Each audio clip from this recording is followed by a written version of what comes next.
Pride and Prejudice by Jane Austen. Chapter 13.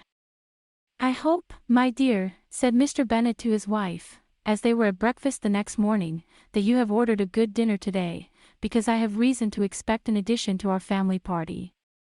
Who do you mean, my dear? I know of nobody that is coming, I am sure, unless Charlotte Lucas should happen to call in, and I hope my dinners are good enough for her. I do not believe she often sees such at home. The person of whom I speak is a gentleman and a stranger. Mrs. Bennet's eyes sparkled. A gentleman and a stranger. It is Mr. Bingley, I am sure. Well, I am sure I shall be extremely glad to see Mr. Bingley. But, good Lord! How unlucky! There is not a bit of fish to be got today.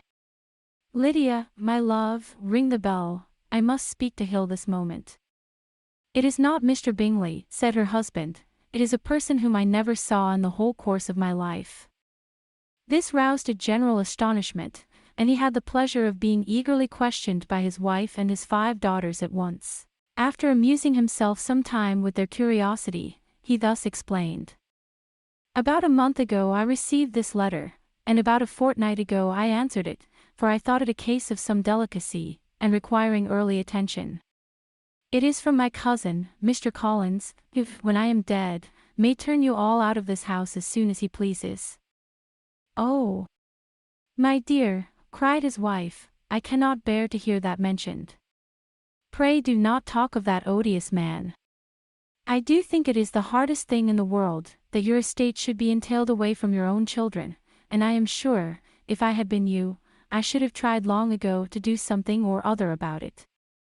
Jane and Elizabeth tried to explain to her the nature of an entail. They had often attempted to do it before, but it was a subject on which Mrs. Bennet was beyond the reach of reason, and she continued to rail bitterly against the cruelty of settling an estate away from a family of 5 daughters, in favor of a man whom nobody cared anything about. It certainly is a most iniquitous affair, said Mr. Bennet, and nothing can clear Mr. Collins from the guilt of inheriting Longbourn. But if you will listen to his letter, you may perhaps be a little softened by his manner of expressing himself. No, that I am sure I shall not, and I think it is very impertinent of him to write to you at all, and very hypocritical. I hate such false friends. Why could he not keep on quarrelling with you, as his father did before him? Why, indeed, he does seem to have had some filial scruples on that head, as you will hear. Hunsford, near Westerham, Kent, October 15th. Dear Sir, the disagreement subsisting between yourself and my late honoured father always gave me much uneasiness, and since I have had the misfortune to lose him, I have frequently wished to heal the breach, but for some time I was kept back by my own doubts, fearing lest it might seem disrespectful to his memory for me to be on good terms with anyone with whom it had always pleased him to be at variance. There, Mrs. Bennet. My mind, however, is now made up on the subject, for having received ordination at Easter, I have been so fortunate as to be distinguished by the patronage of the Right Honourable Lady Catherine de Bourgh, widow of Sir Louis de Bourgh, whose bounty and beneficence has preferred me to the valuable rectory of this parish, where it shall be my earnest endeavour to demean myself with grateful respect towards her ladyship, and be ever ready to perform those rites and ceremonies which are instituted by the Church of England. As a clergyman, moreover, I feel it my duty to promote and establish the blessing of peace in all families within the reach of my influence, and on these grounds I flatter myself that my present overtures are highly commendable, and that the circumstance of my being next in the entail of Longbourn estate will be kindly overlooked on your side, and not lead you to reject the offered olive branch. I cannot be otherwise than concerned at being the means of injuring your amiable daughters, and beg leave to apologize for it, as well as to assure you of my readiness to make them every possible amends, but of this hereafter. If you should have no objection to receive me into your house, I propose myself the satisfaction of waiting on you and your family, Monday, November 18th, by 4 o'clock, and shall probably trespass on your hospitality till the Saturday night following, which I can do without any inconvenience, as Lady Catherine is far from objecting to my occasional absence on a Sunday, provided that some other clergyman is engaged to do the duty of the day, I remain, dear sir, with respectful compliments to your lady and daughters, your well-wisher and friend, William Collins. At 4 o'clock, therefore, we may expect this peacemaking gentleman, said Mr. Bennet, as he folded up the letter. He seems to be a most conscientious and polite young man, upon my word, and I doubt not will prove a valuable acquaintance, especially if Lady Catherine should be so indulgent as to let him come to us again. There is some sense in what he says about the girls, however, and if he is disposed to make them any amends, I shall not be the person to discourage him. Though it is difficult, said Jane, to guess in what way he can mean to make us the atonement he thinks our due, the wish is certainly to his credit. Elizabeth was chiefly struck by his extraordinary deference for Lady Catherine, and his kind intention of christening, marrying, and burying his parishioners whenever it were required. He must be an oddity, I think, said she. I cannot make him out. There is something very pompous in his style. And what can he mean by apologizing for being next in the entail? We cannot suppose he would help it if he could. Could he be a sensible man, sir? No, my dear, I think not. I have great hopes of finding him quite the reverse. There is a mixture of servility and self-importance in his letter, which promises well. I am impatient to see him. In point of composition, said Mary, the letter does not seem defective.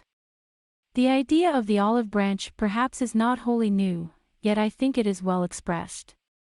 To Catherine and Lydia, neither the letter nor its writer were in any degree interesting.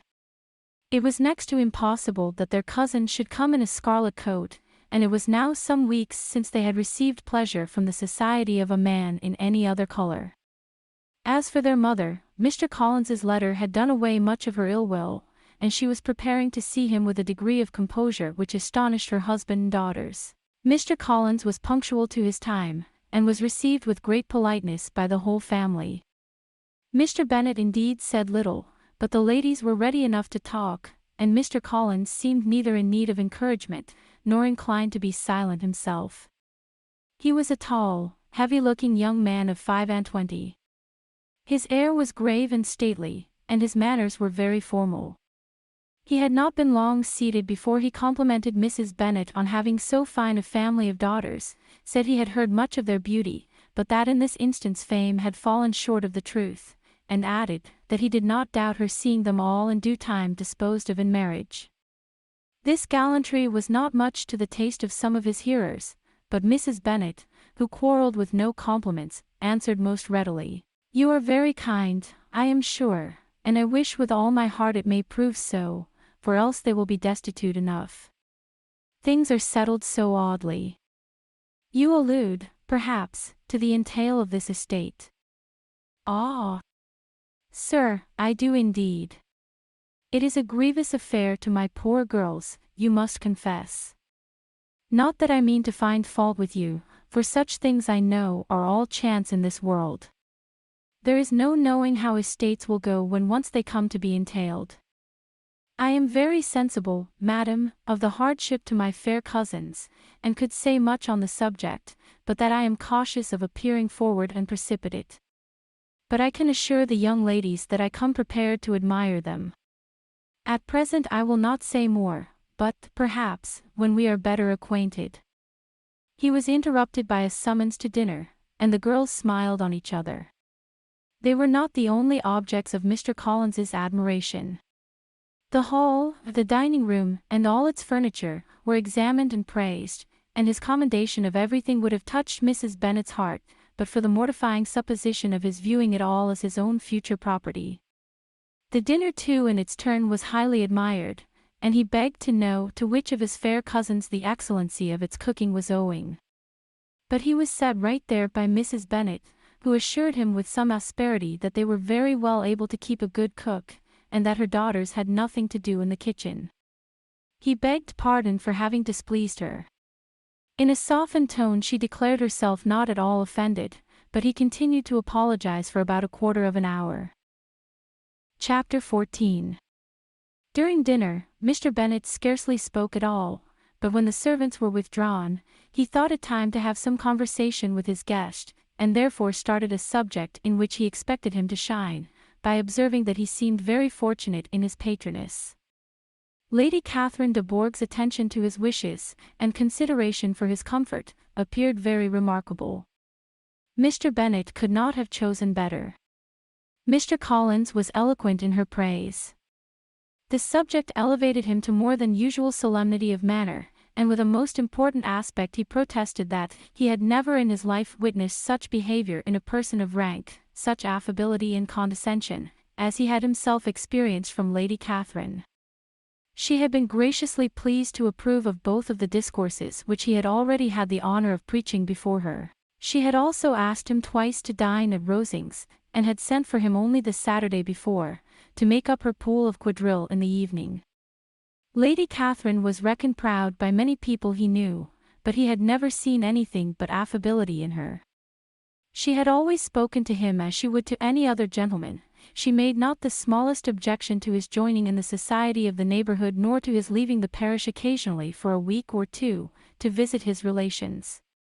She had even condescended to advise him to marry as soon as he could, provided he chose with discretion, and had once paid him a visit in his humble parsonage, where she had perfectly approved all the alterations he had been making, and had even vouchsafed to suggest some herself, some shelves in the closet upstairs.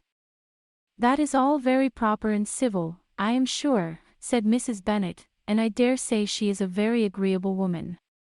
It is a pity that great ladies in general are not more like her. Does she live near you, sir?" "The garden in which stands my humble abode is separated only by a lane from Rosings Park, her ladyship's residence." "I think you said she was a widow, sir. Has she any family?" "She has only one daughter, the heiress of Rosings, and of very extensive property." "Ah," said Mrs. Bennet, shaking her head, "then she is better off than many girls. And what sort of young lady is she? Is she handsome?" "She is a most charming young lady indeed. Lady Catherine herself says that, in point of true beauty, Miss de Bourgh is far superior to the handsomest of her sex, because there is that in her features which marks the young lady of distinguished birth. She is unfortunately of a sickly constitution, which has prevented her from making that progress in many accomplishments which she could not have otherwise failed of, as I am informed by the lady who superintended her education, and who still resides with them. But she is perfectly amiable, and often condescends to drive by my humble abode in her little phaeton and ponies." "Has she been presented?" "I do not remember her name among the ladies at court.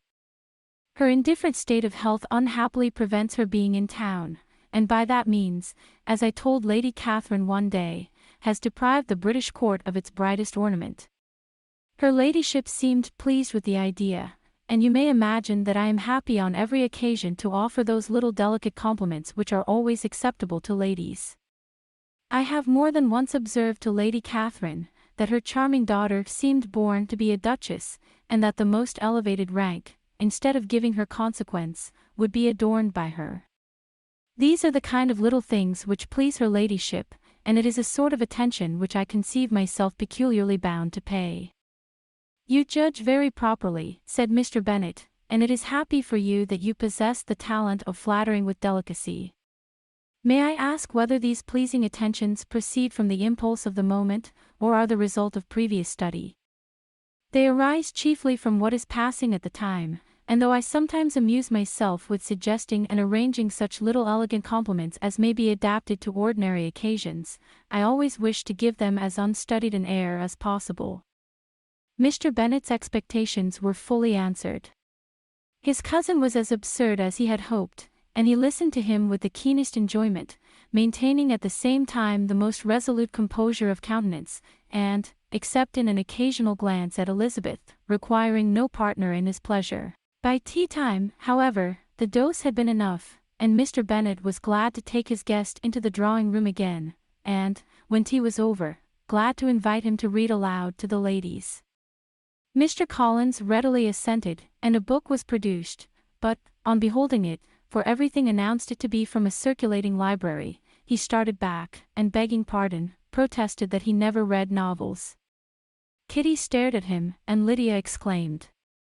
Other books were produced, and after some deliberation he chose Fordyce's Sermons.